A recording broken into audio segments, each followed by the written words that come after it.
नमस्कार बंधुरा, आज के आमी देवी अन्नपूर्णार भोगेर पायसेर कथा बोलबो। देवी अन्नपूर्णार पुजोर जोन्नो परमान्न लागे, माने देवी अन्नपूर्णार भोग परमान्न, और एछाड़ाओ नवरात्रितेও परमान्न आमरा दिते पारी। सेई जोन्नो दुजोन मिलिएई माने नवरात्रिर पुजोटाও হচ্ছে আর এদিকে দেবী अन्नपूर्णार पुजो হচ্ছে, দুটো মিলিয়ে परमान्नटाই आमी तैरी करलाम। परमान्न करार जोन्नो निलाम आमी गोविंदभोग चाल परिमाण मतो निয়েছি। এবার এটা ভালো করে এই চালটা ধুয়ে নেওয়া হলো। নিয়ে এবার আমি এটা একটা পাত্রে দিয়ে তার সাথে দিলাম তেজপাতা আর দিয়েছি এলাচ। এরপর দিয়ে দিচ্ছি 1 লিটার দুধ। এই দুধটা ভালো করে চালটা সিদ্ধ হবে। তোমরা নিশ্চয়ই দেবী अन्नपूर्णार গল্প জানো। দেবী अन्नपूर्णार একবার মানে পার্বতীর সাথে মহাদেবের একটু বিতর্ক হয়েছিল। মহাদেব বলেছিলেন যে কোনো কিছুর অস্তিত্ব নেই পৃথিবীতে।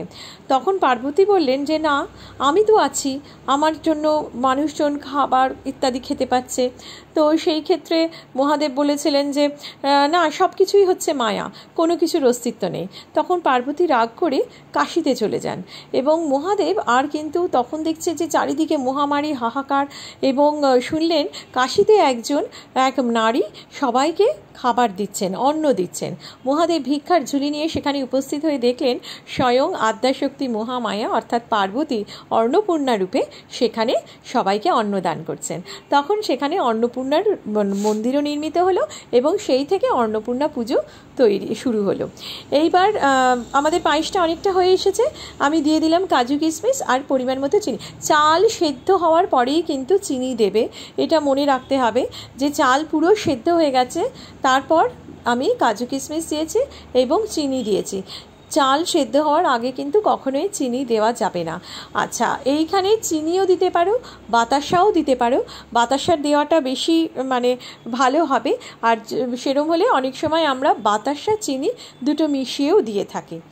এরপরে আরেকটুখানি নাড়িয়ে নিলাম, আমাদের পরমান্ন তৈরি। এই পরমান্ন ভোগ হিসেবে দেখো আমি ঠাকুরকে নিবেদন করছি। আমার এই ভিডিওটা কেমন লাগলো অবশ্যই বলো। অবশ্যই তোমরা কমেন্ট করে আমাকে জানাবে যে তোমাদের এই ভিডিওটা কেমন লাগলো। আমার পাশে থেকেও আমাকে সাপোর্ট করো, আর অবশ্যই পুজো করো। শুভ মানে अन्नपूर्णा পুজো, এবং अन्नपूर्णा পুজো হচ্ছে তোমাদের একটা শান্তি নিয়ে আসবে গৃহে, এবং গৃহের শান্তির জন্য। এবং বলা হয় যে अन्नपूर्णा পুজো করলে কখনো গৃহে অন্নের অভাব হবে না। তো সেটাও একটা ব্যাপার। ওই জন্য अन्नपूर्णा পুজোটা আমার মনে হয় প্রত্যেকের ঘরে ঘরে করা উচিত। এবং এই পুজো কিন্তু খুব সহজ করা, খুব কঠিন কিছু নয়। আশা করি তোমরা করবে। আজকের মতো বিদায়।